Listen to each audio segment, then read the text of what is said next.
Here are some things that you can do as an athlete to grow your confidence, nurture your confidence. Number one is don't participate in affirmations.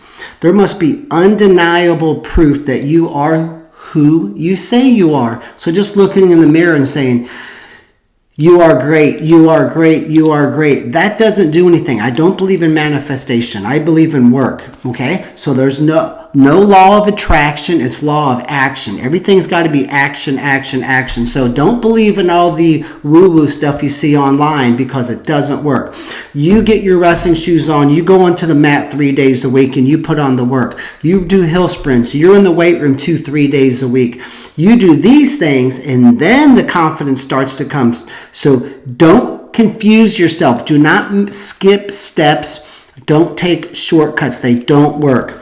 Secondly, think about small wins and stacking wins. This is what I learned at Oklahoma State years ago. Joe C. told us, if your locker is messy, you cannot be a national champion. You cannot be an All-American if your car is messy. If you show up to study hall late once or twice, that's okay. We're all human. But if you show up to study hall late consistency, you will never wear the orange and black singlet. You will never be an All-American. You'll never have a legacy or a reputation. You will never build a name for yourself in the sport. We cannot do this. They said this, if you take tape off of your hand, we tape up our hands a lot, right? We get hurt in wrestling. And you throw the tape on the floor for the janitor to clean up, you are a big step away from accomplishing your goals. You should take your trash, put it in the trash can, and you should pick up other people's trash and put it in the trash can. Now you are taking steps towards your goals. So small wins, small victories. And we learn this sometimes on the internet also. I think this is very true. You might start doing some things like Andrew Alirez. 2 years ago, he was the NCAA champion. What did he say? He was like, I worked on my character. That's the reason I'm an NCAA champion. I should have won it last year.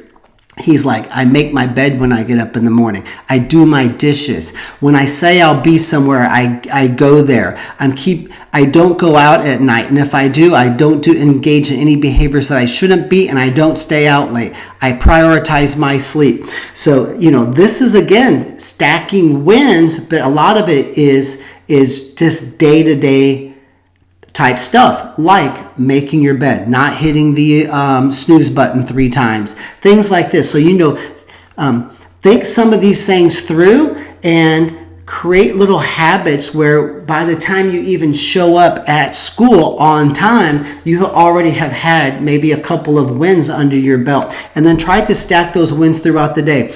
At Oklahoma State, they said, sit in the first 3 rows of class.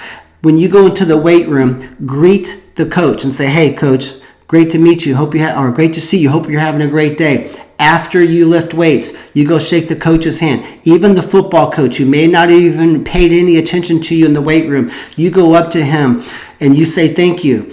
Your teacher, after class, say thank you, Miss So-and-so. Thank you, Mr. So-and-so. Thank you, Professor So-and-so. When you engage in these behaviors, you are becoming a better human and you have a better chance of having success on the Oklahoma State wrestling team. So these are lessons that I've learned.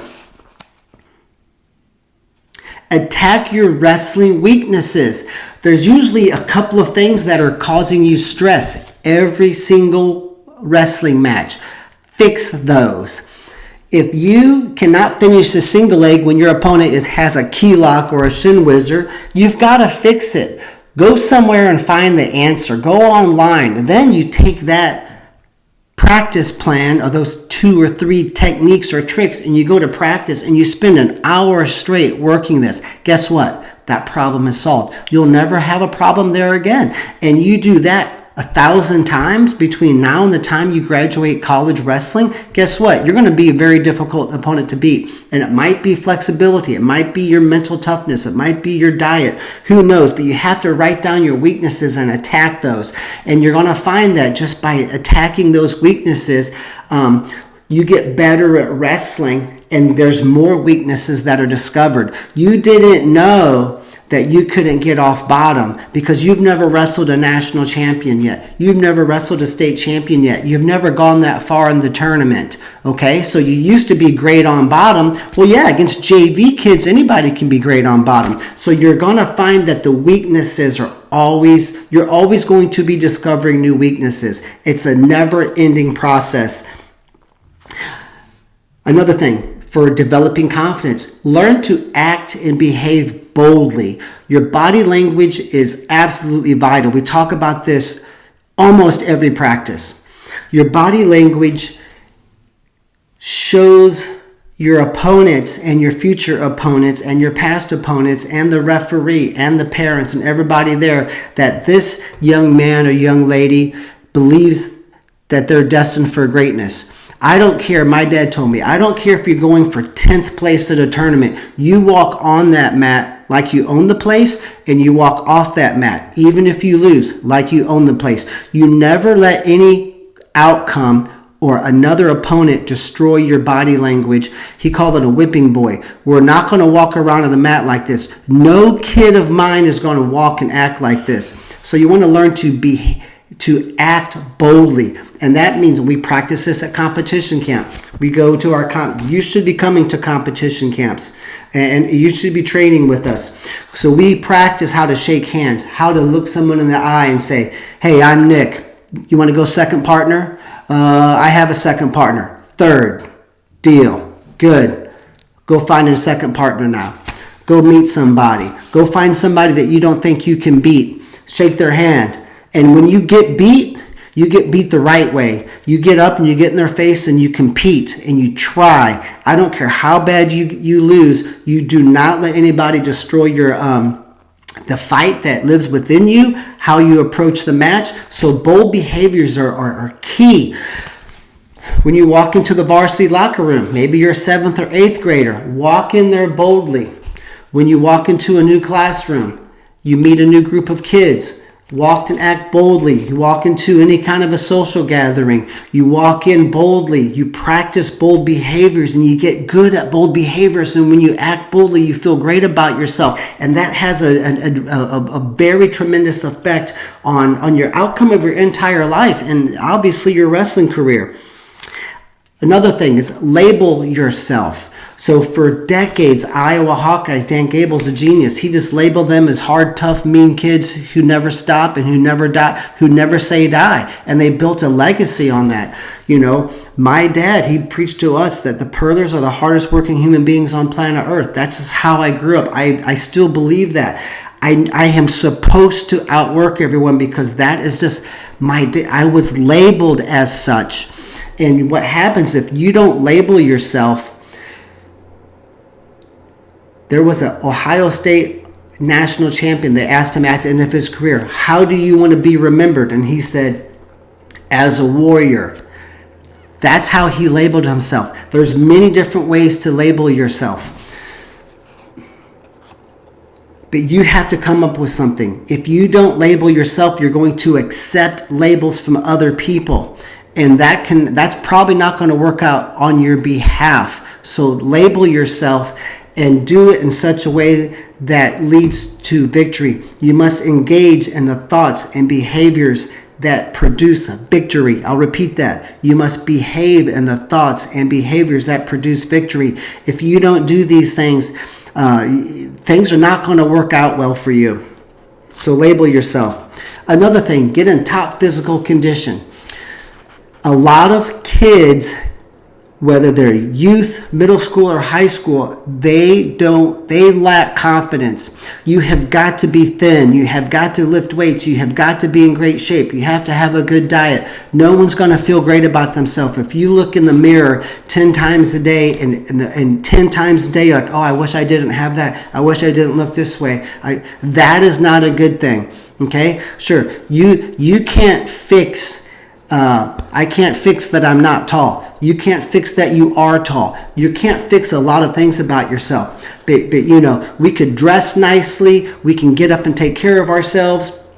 And we can get in very good top physical condition. It's good for you anyway. And for some of us, that is the number one thing that is causing you to lack confidence in yourself. So you need to go to war and you need to fix this. And that's going to really cause a snowball effects. And you're going to find that once you knock over that first domino, a lot of things can happen after that, and your confidence is going to soar. So make sure you're in good top physical condition.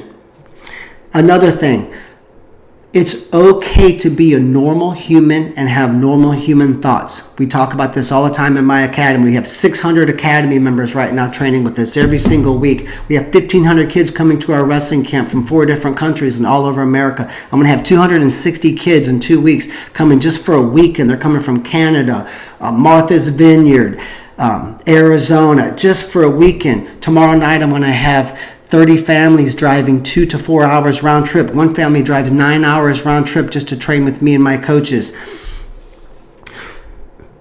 We preach these things to our athletes on a non-stop basis. And another thing that we talk about is it's okay to be a normal human and have normal human thoughts. You are not that special. If a doctor has to look at your knee or your heart or your elbow, it's the same. All humans are the same. Don't think that you're different. You don't think that Helen Morales and Kyle Dake had to deal with the same doubts and thoughts that you had to deal with, overcoming injuries, difficult practice. Workout partners are too good. Workout partners are not good enough. There's no off-season program. The weight room isn't very good. I mean, there's a non-stop list of things that are wrong. You don't think that any of these elite level athletes or any rich people or any successful people, any teachers of the year, anybody who's had success in whatever line of work, they've all dealt with these things. You are not that special. These problems are not special to you. Your anxieties and your self-doubt, it's normal. You are a normal person. It's okay. It's okay to be a normal human and have normal human thoughts. So learn to smile and laugh it off a little bit and say, I have a little bit of self-doubt here. This is perfectly normal. I should have a little bit of self-doubt because I am a normal person. And when you quit acting like something is wrong with you, if you go through life every day thinking that you're broken and that is something is wrong with you because you have a little bit of fear and anxiety and self-doubt and uncertainty, and maybe you're a little bit nervous that, the dreams that you have may or may not come true, welcome to being a human being, okay? This is all normal. So I think once we accept that, life can get very much, can get better and get easier. Another thing, learn to laugh at yourself. You become bulletproof. You become bulletproof to the haters and critics. No one can make fun of you. If you learn to laugh at yourself, no matter what issue you have that's not perfect, if it ever comes up, or you can bring it up, learn, it's called like self-deprecation. So learn to laugh at yourself. Everyone has issues, okay? So you're kind of like accept sometimes that you have issues, that you're not perfect. Laugh it off. That's not perfect. My girlfriend isn't perfect. My buddy's not perfect. Hey, we're all just humans trying to accomplish dreams and goals and have a awesome, fun life, right? So that I have strengths and weaknesses, and so do you.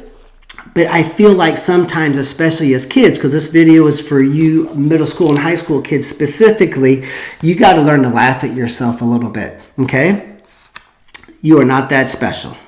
We all have issues. Last thing I'll say, I would like to see you spend 2 to 3 hours a week studying confidence, studying performance psychology, studying mental edge performance, studying sports psychology. You're going to find if you get a book and you read it and you highlight it and then you go back and read what you highlighted, or you spend time listening to videos like this, you might listen to this 3 or 4 times. You might find something online, maybe on YouTube, maybe a tech talk, maybe an interview, okay? Maybe Cale Sanderson or John Smith or David Taylor gives a great interview about wrestling. Maybe a great athlete like Thomas Gilman or whoever, Trent Hidley, gives an interview about their performance, their competition, how they became very successful. You listen to that interview. They're giving their secrets away. They're telling you how they did it, how they do it, how their thought process is. And we can learn to absorb this. You do not want to figure things out on your own. You want to steal and grab information and absorb it and use it as your own. Because now I have a better chance of communicating and dealing with my own thoughts in a way that now has different vocabulary, and just maybe a different shift and a mental model that I'm like, oh, that makes sense.